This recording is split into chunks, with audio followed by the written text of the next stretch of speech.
단지 시간만 흐른다고 이르지 않는 그런 때도 있습니다. 어떤 때는 최선을 다해 수고하고 노력해야만 이르는 그런 때도 있다는 거죠. 그래서 세상에는 크로노스의 시간과 카이로스의 시간이 있을 수 있다 하는 것이죠. 그러니 어느 때든지 사실 공통적인 것은 시간이라고 하는 제한성입니다. 제한성. 그렇죠? 하나님께서 창조하신 세상은요, 사실 사탄의 유혹으로 인해 죄를 범했고, 그로 인해 하나님과의 아름다운 관계가 깨집니다. 그리고 하나님께서 인류를 다시 회복시킬 때를 주님은 약속하셨습니다. 아담이 범죄 이후 인류는 그 때를 향해 오랜 세월을 기다려왔던 것입니다. 그때가 오기까지 역사는 수많은 사건들로 얼룩져야만 했습니다. 수많은 사람들이 그 기다림 속에 살다가 그때가 이루어지길 그 다음 세대에 기대하며 그들은 죽어가야만 했었습니다. 여러분, 인류는 이렇게 그때 그 한 정점을 향해 이르도록 수많은 고난과 역경의 역사를 뒤로하고 기다려왔다라고 하는 것입니다. 그리고 이제 비로소 그때가 이르렀다고 오늘 성경은 우리에게 분명하게 말씀하십니다. 오늘 본문 4절에 보니까 때가 참해라는 주문을 하지 않습니까? 여기서 시간적인 제한성을 우리에게 암시적으로 보여주는 것은요, 이전과 지금이라는 시간적 제한의 분명한 차이를 우리에게 보여주기 위해서라고 생각합니다. 이전은 그때를 위한 준비 기간이었다면 지금은 그때가 이르렀다라고 하는 바로 그런 사실입니다. 근데 바울은 그 때가 참에 아주 놀라운 일이 일어났다라고 오늘 본문을 통해서 우리에게 증거하고 있습니다. 그렇다면 때가 참으로 어떤 일이 일어났느냐 하는 겁니다. 첫째로 하나님의 아들이 세상에 오셨다라는 거죠. 사실 이날은요, 인류 최고의 축제의 날이어야 한다고 저는 생각합니다. 하나님께 감사하고 영광을 돌려야 할 그런 예배의 날이기도 한 거죠. 그래서 우리가 성탄절이면 하나님께 예배하며 하나님을 찬송하는 것입니다. 감사하게도 전 세계가 성탄절이면 감사와 또한 축하와 기쁨으로 좀 흥분하는 모습을 보게 됩니다. 물론 그것이 다른 목적도 있을 수 있지만 모두가 감사하고 축하하고 기뻐하는 그 모습은 너무나 아름답다라고 생각합니다. 그런데 하나님께서는 하나님과 원수되어 버린 하나님의 택한 백성들을 다시 하나님의 자녀로 입적하시기 위해 어떤 방법을 선택하시는가? 주님이 선택하신 방법은 하나님의 아들 독생자 예수 그리스도를 이 세상에 사람의 몸을 입고 나게 하시는 것이었다는 거예요. 사실 여러분, 이 놀라운 하나님의 계획은 우리를 더더욱 놀라게 합니다.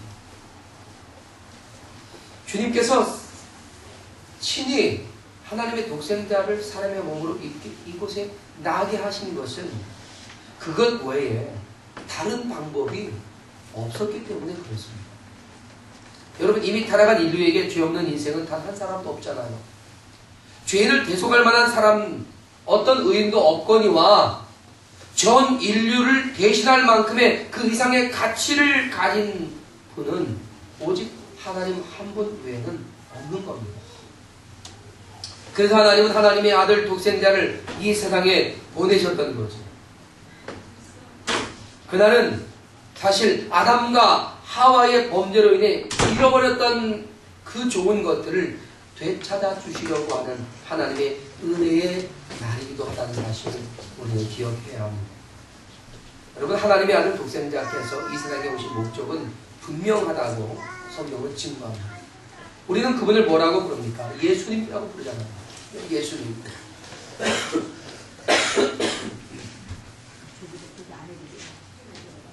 여러분, 성경은 예수님께서 동정녀 마리아에게서 성령으로 잉태하셨고 주의 천사 마리아의 약혼자였던 요셉에게 나타나셔서 이렇게 증거합니다.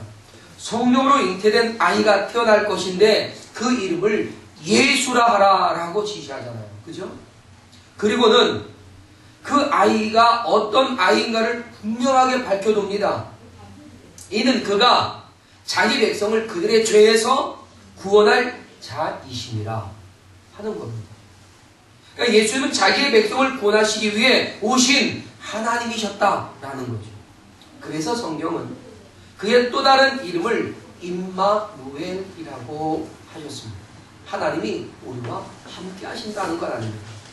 여러분, 임마누엘이라는 말은요, 하나님께서 우리와 동거하시고 동행하신다는 것이죠. 그러나 좀 더 넓은 의미에서는 하나님이 세상의 역사 속에서 늘 함께 하시고 그 세상을 돌보시고 관리하시고 운영하시고 통제하신다 하는 것입니다. 하나님께서 우리들의 눈에 보이지 않고 때로는 느낄 수도 없지만 그럼에도 불구하고 늘 우리와 함께 하고 계셨다는 것입니다. 혼란스러운 세상 어디로 가는 것인가 라고 우리가 의문을 던지고 있지만 그러나 그 속에서도 하나님은 여전히 하나님의 뜻을 이루어가고 계셨다라고 하는 것입니다. 아멘. 그런 하나님께서 이제는 사람의 몸을 입고 우리에게 와 계신다는 거죠. 우리에게 와 계신다. 여러분, 이보다 더 놀라운 기적이 어디 있겠어요? 그렇지 않습니까? 이보다 더 큰 사랑과 긍휼을 우리가 어디서 찾을 수 있겠습니까? 죄인 되어서 원수 되었던 우리를 그 죄와 사망에서 건지시려고 이 세상에 사람의 몸을 입고 오셨단 말이죠. 응? 여러분, 이 엄청난 주님의 사랑 그리고 그 낮아짐의 이 겸손, 저희는 세상 어디에서도 이와 같은 일을 찾아볼 수가 없습니다. 빌립보서 2장 6절 이하로 보니까 예수님은 예수님은 이렇게 표현하죠. 그는 근본 하나님의 본체이시나 하나님과 동등됨을 취할 것으로 여기지 아니하시고 오히려 자기를 비워, 자기를 낮추사 하는 거죠. 자기를 비워 종의 형체를 가지사 사람들과 같이 되셨고 사람의 모양으로 나타나사 자기를 낮추시고 죽기까지 복종하셨고 십자가에 죽으셨다라고 증거합니다. 여러분, 하나님의 친히 겸손히 낮아지심으로 사람으로 오셨다는 거죠. 그리고 우리를 위해서 십자가에서 죽으셨다는 겁니다. 우리는 너무나 이 사실을 자주 듣고 있다 보니까 이것이 얼마나 놀랍고 위대하고 큰 사랑인지를 잘 느끼지 못하는 것 같아요. 여러분, 예수님은요, 그 어린아이로 오실 때부터 우리를 위해 죽어지시기 위해 오셨다는 사실입니다. 물론 모든 사람이 태어날 때부터 죽음을 향해서 다시 시작하는 겁니다. 그러나 예수님의 죽으심은 우리의 어떤 나서 죽어야 하는 그러한 관계가 아니라 영원한 생명을 가지고 계신 그분이 우리를 구원하시기 위해 친히 십자가에서 우리를 대속하여 죽어 주신다 하는 것입니다. 이것이 그야말로 위대한 하나님의 사랑이었다 하는 것이죠. 또한 때가 참에 이루신 주님의 이 위대한 일은 무엇일까 하는 거죠. 이렇게 십자가에서 죽으신 예수님, 이 또한 하나님의 정하신 때가 다 차서 주님께서 이루신 위대한 하나님의 사랑의 때였습니다. 그것은 사실 율법 아래 멸망할 죄인들을 구원하시려는 하나님의 분명한 사랑의 목적이었습니다. 오늘 본문 4장 4절은 아주 중요한 것을 밝혀두고 있습니다. 뭐라고 하느냐면 예수님은 동정녀에게서 나셨고, 그렇죠? 동정녀에서 났습니다. 그러니까 처녀의 몸에서 나셨단 말이죠. 또한 율법 아래서 나게 하셨다 하겠습니다. 여러분, 율법 아래에 나게 하셨다라고 하는 사실, 여러분 어떻게 하나님이 율법 아래에 나올 수 있겠습니까? 이거 있을 수 없는 일이에요. 그럼에도 불구하고 율법 아래에 나게 하셨다 라고 하는 것은 그 이유가 율법 아래에 있는 자들을 속량하시기 위함이라고 분명하게 밝히고 있어요. 중요한 사실입니다.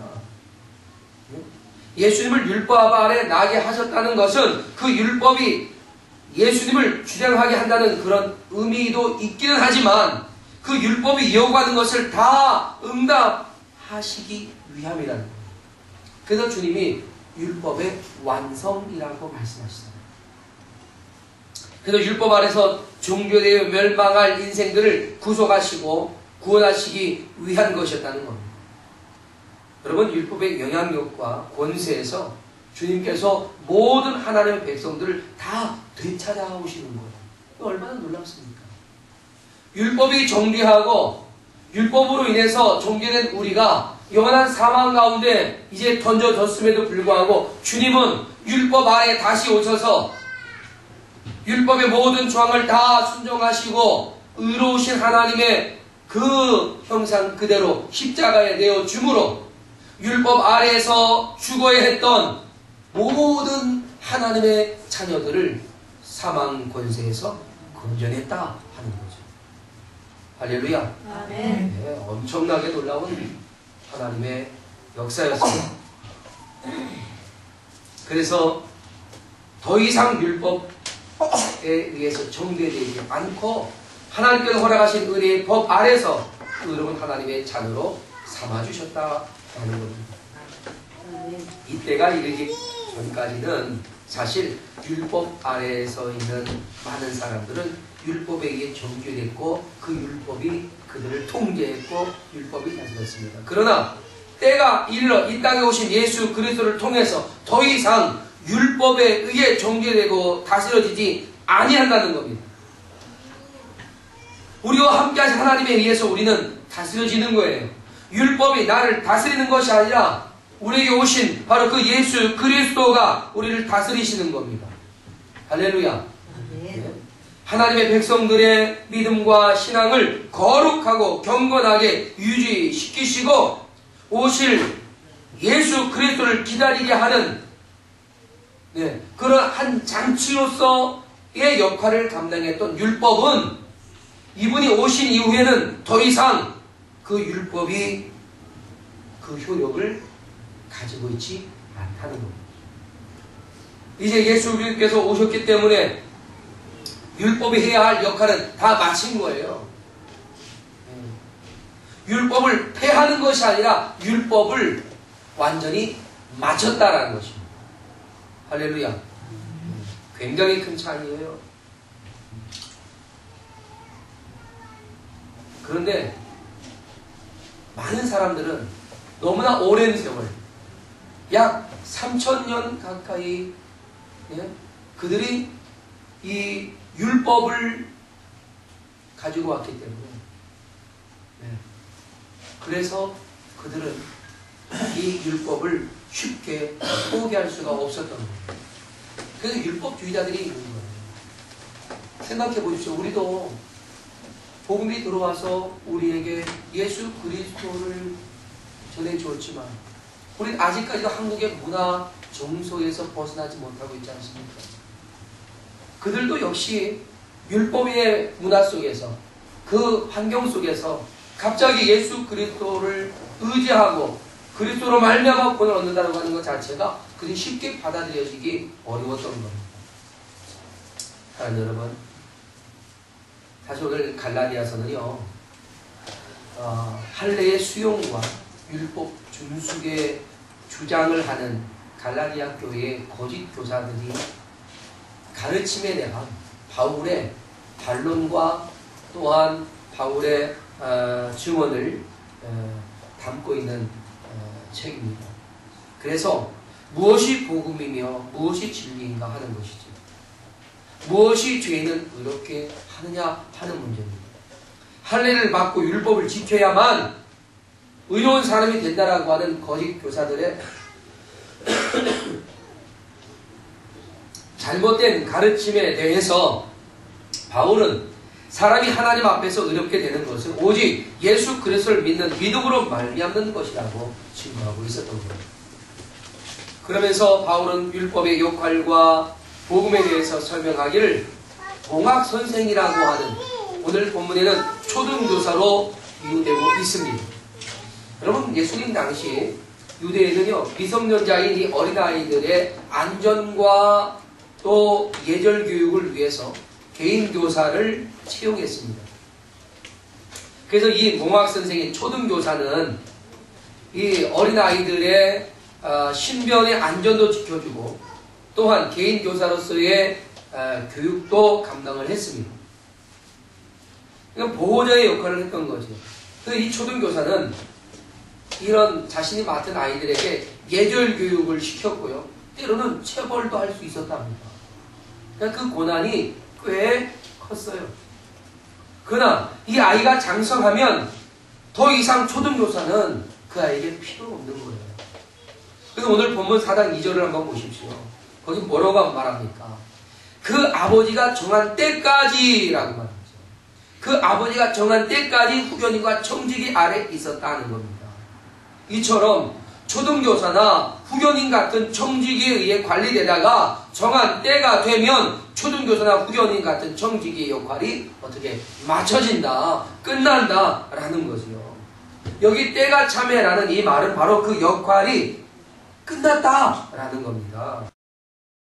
그들의 역할은 예수 그리스도께서 오시기 전까지였고 이제 예수 그리스도께서 오셨으면 우리는 예수 그리스도 안에서 참된 자유를 누리게 되었다라는 거예요. 율법이 더 이상 우리를 주장하지 못한다. 율법이 우리에게 무엇을 요구하지 못한다 하는 얘기예요. 갈라디아서 3장 25절을 보면 이렇게 증거합니다. 믿음이 온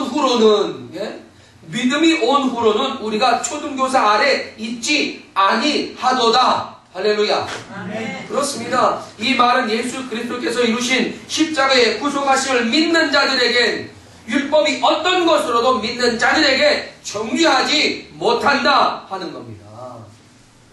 그 무엇으로도 율법의 영향력 안에 묶어둘 수가 없다는 것입니다.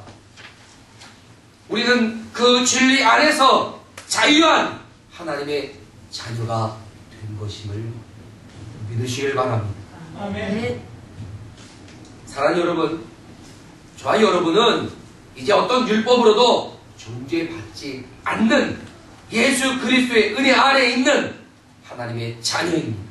아멘. 더 이상 어떤 죄책감이나 죄의식에 사로잡힐 이유가 없습니다. 아멘. 할렐루야. 아멘. 그러나 그렇다고 해서 죄를 지어도 죄책감을 가지지 않아도 된다는 말은 아닙니다. 우리가 회개하고 죄에서 돌이켰다면 예수 그리스도 안에서 예수님의 이름으로 주님의 십자가의 은혜로 회개하고 죄에서 돌이켰다면 더 이상 이전의 죄에 묶여있지 않는다 하는 겁니다. 하지만 여러분이 명심할 게 있습니다. 우리는 내가 어떤 사람에게 죄를 지었다면 우리는 반드시 그에게 사과하고 용서를 받아야 합니다. 이웃에게 잘못하고 하나님께만 용서를 받으면 된다라고 생각하면 정말 잘못하는 겁니다. 그거는 하나님의 진리를 잘못 깨달은 겁니다. 사랑하는 여러분, 그리스도인의 회개는 회복입니다. 모든 것이 원래대로 돌아가야 돼요. 우리가 죄를 범하기 이전 상태로 돌이켜 가야 하는 겁니다. 그래서 진정한 회개는 예수 그리스도를 믿고 하나님의 자녀가 되는 것, 이게 진정한 회개입니다. 할렐루야. 아멘. 할렐루야. 아멘. 따라합시다. 참된 회개는 예수님을 나의 구주로 믿고 예수님을 나의 구주로 믿고 하나님께로 나아가 하나님의 자녀가 되는 것이다. 있습니까? 아멘. 네.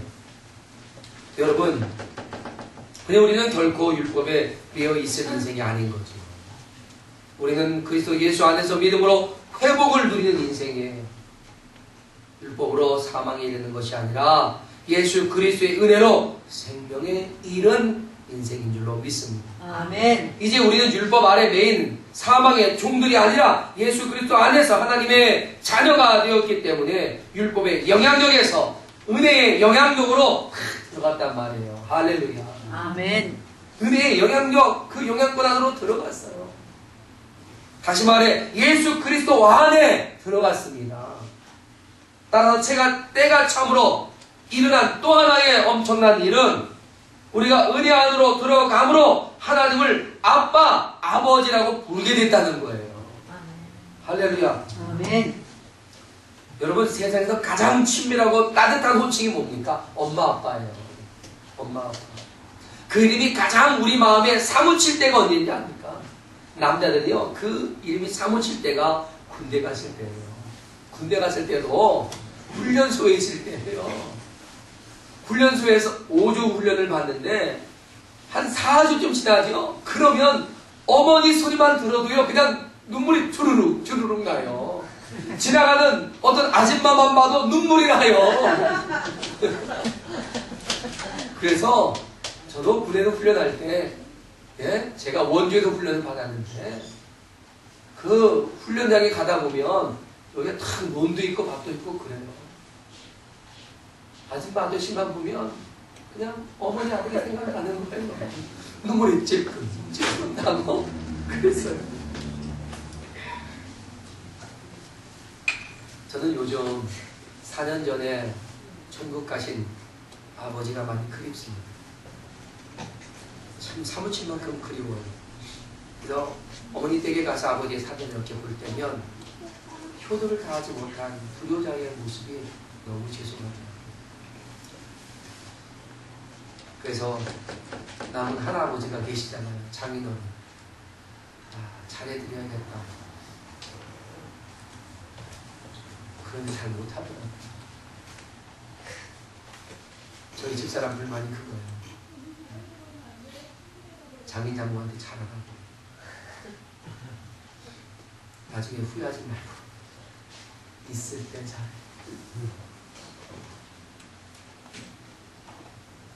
근데 저는 아버님이 이렇게 살아계실 때는 제가 아버님께 아빠라고 불러본 적이 없어요. 그래서 저희 아버지가 참 사랑도 많으셨고 하지만 엄하기도 하셨어요. 근데 마음에는 아빠라고 불러보고 싶은 마음이 많았어요. 근데 잘한다. 하지만 요즘 아이들은 어때요? 아버지라고 부르는 아이도 간혹 있지만요, 대부분 아빠라고 불러요. 그죠? 저희도 우리 아이들이 저에게 아버지라고 부른 적이 별로 없어요. 내가 아버지라고 해봐. 그랬더니 아버지 몇 번 해봤는데 그렇지 않고 아빠라고 해요. 이 아빠라는 말은요, 사실 굉장히 힘든 거죠. 그렇죠? 근데 오늘 본문의 아빠는, 전에는 이제 개혁 성경은 아바라는, 그죠? 그래서 아바, 아버지라는 거예요. 근데 이 아바라는 말은 아람어에서 나온 말이잖아요. 근데 이 아람어, 이 옛날 이 아람 쪽의 그 사람들이 아이가 태어나면 제일 처음에 배우는 단어가 아바랍니다. 아빠죠, 아빠. 그래서 이 아바라고 하는 이 아빠는 굉장히 친밀한 호칭으로 불려지는데, 제가 이렇게 그 자료를 찾다 보니까 우리나라에도 아바라는 말을 쓰더라고요. 아바. 경상도 사투리가 아버지가 아바입니다. 아바. 네. 그래서 저는 가끔 이제 아버지에게 아버지 그러거든요. 좀 더 친밀한 느낌이 들어서 아버지 불러요. 이놈이 왜 혓바닥이 돌아갔나? 왜 아버지야? 그랬는데 이 아버지가 도대체 무슨 뜻인가 해서 제가 찾아보니까 나의 아버지라는 뜻이더라고요. 나의 아버지. 아버지가 나의 아버지라고 하는 그 사투리예요. 그래서 이 아버지라는 말이 이게 굉장히 또 사랑스러운 표현이라는 것을 다시 깨닫게 됩니다. 여러분도 혹시 아버지를 부를 때가 있으면 아버지라고 한번 불러보시든가 아빠라고 불러보시는 것도 괜찮은 것 같아요. 근데 오늘 제가 여러분에게 말씀드리려고 하는 건 구약시대에는요 이스라엘 사람들이 하나님을 아버지라고 하는 호칭을 사용했어요. 그런데 예수님 당시에는 무슨 이유인지 하나님을 우리 아버지라고 부르면 아주 불경스럽게 여겼단 말입니다. 그러니까 아버지 하나님과 굉장히 격이 멀어졌어요. 그런데 바울은 하나님을 아버지라고 부르면서 더 친밀한 그런 하나님과의 관계를 우리에게 가르쳐 주기 위해, 어필하기 위해 아버지라는 표현을 썼던 겁니다.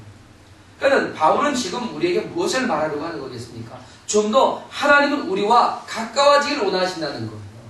그러니까 우리도 하나님과 좀 더 가까워지라는 거죠. 사실 율법적으로 우리가 하나님을 대하다 보니까 하나님이 엄하기만 하고 무섭기만 하는 거예요. 그죠? 그러니까 하나님이 점점 멀어진 느낌을 갖게 되는 거죠. 그러나 사실 하나님은 그렇게 멀리 계신 하나님이 아닙니다. 아주 친밀한 그런 관계를 원하시는 하나님입니다. 사실 주님과 우리 관계가 얼마나 아름다운지 아세요? 하나님이 세상을 창조하실 때 아담을 지어놓고 온 세상을 다 그 아담에게 주었어요. 그 다음에 그 세상을 다스리고 거기서 누리라고 했습니다. 누리라고. 그래서 하나님은 그 에덴 동산에서 아담과 함께 거닐 만큼 친밀했어요. 뿐만 아니라 하나님이 온갖 동물을 지으시고 그 동물들의 이름을 누구에게 짓겠습니까? 아담에게 짓겠어요. 뿐만 아니죠. 아담이 혼자 있는 것이 보기 좋지 않다고 아마 외로워 보였던 것 같아요. 그래서 돕는 배필을 지어서 사랑과 또한 함께 나누며 살도록 허락하셨단 말이에요. 그는 모든 좋은 것을 더 주고 싶은 그런 하나님이었어요. 너무나 많이 주고 싶었던 거죠. 여러분, 다윗이 밧세바를 범했을 때도요, 하나님은 다윗에게 나단 선지를 보내가지고 하나님이 다윗에 대한 소원함과 안타까움을 말씀하실 때에도 이렇게 말씀하셨어요. 내가 너를 이스라엘의 왕으로 기름 붓기 위하여 너를 사울의 손에서 구원했고 내 주인의 집을 너에게 줬고 내 주인의 아내들을 내 품에 두고 이스라엘과 유다 족속을 내게 맡겼느니라. 다 줬다는 얘기예요. 만일 그것이 부족하였을 것 같으면 내가 내게 이것저것 더 주었으리라 하는 거예요. 그러니까 지금 뭡니까? 하나님은 너에게 부족함이 없도록 주고 또 주고 또 주고 있다는 얘기예요. 사랑하는 여러분, 하나님은 지금도 우리에게 그렇게 주고 계신 줄로 믿습니다. 우리에게 더 좋은 것을 더 주시기 위해 좋은 것을 찾아서 주시는 분이 하나님이신 거예요. 왜요? 우리와 친밀하기 때문입니다. 우리가 가깝기 때문이에요. 우리를 그만큼 가까이 사랑하시기 때문입니다. 누가복음 6장 38절에서 뭐라고 말했습니까? 우리에게 주시되 흔들어 넘치도록 주신다라고 표현하지 않습니까? 네? 여러분, 주님께서는 우리와 늘 더 가까워지기를 원하셨다는 사실을 기억합시다. 그러나 우리의 죄악이 주님과 멀어지게 했던 것이지 실제로 주님이 우리와 멀어졌던 건 아닙니다. 우리가 죄를 지으면 어때요? 하나님이 두려워져서 피하잖아요. 그러니까 멀어지는 거예요. 하나님이 멀어진 게 아니라 내가 멀어진 거예요. 내가. 그렇지 않습니까? 아담이 하와가 왜 선악을 알게 한 나무의 열매를 먹고 하나님을 멀리 도망갑니까? 피하잖아요. 죄가 하나님을 피하게 하는 겁니다. 사랑하는 여러분, 그러나 우리 주 예수 그리스도는 오셔서 우리를 다시 하나님과 가깝게 만들어주셨습니다. 할렐루야. 아멘. 때가 참에 이 땅에 오셨고, 때가 참에 우리를 하나님과 다시 친밀한 관계로 만들어주셨다라고 하는 것입니다. 그래서 우리가 그분을 아바, 아버지라고 부를 수 있게 되었다라고 하는 거죠. 무슨 아버지? 친밀한 아버지.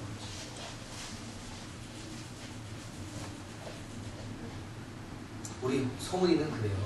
제가 뭐라 그러면은, 아빠, 그럼 아빠랑 안 놀아? 이러는 거죠. 친하게 안 지내?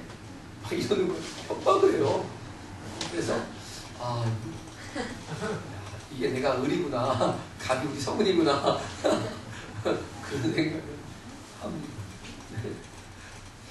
여러분, 우리가 좀 더 친밀해지도록 노력해야 돼요. 아니, 친밀한 척이라도 좀 해야 됩니다. 저희 중고기도 센터에 화요일날 중고기도 하러 오는 팀원 중에 한 자매가 있어요. 굉장히 아주 곱게 예쁘게 생긴 자매인데, 이 자매가 하나님을 아버지라고 부르지 않아요. 하나님을 아버지라고 부르지 않아요. 왜 아버지라고 부르지 않냐 했더니, 아버지라고 부르면 너무 이렇게 불편하대요. 그래서 자기는 아빠라고 부른대요. 하나님을 아버지라고 부른 적이 없대요. 그래서 그 친구가 그러면 기도를 어떻게 하냐 했더니, 하나님 아빠, 저 이것을 하려고 하는데 아빠 생각은 어떠세요? 아빠가 좀 도와주세요. 이렇게 기도한다는 거예요. 듣고 보니까 하나님이 굉장히 마음이 좋으시겠더라고요. 그래서 제가 그럼 우리도 이제 나도 하나님 아빠 이래야겠다 하는 생각이 들어요. 근데 그 자매의 고백이 뭐냐면, 아빠하고 굉장히 친밀했다는 거예요.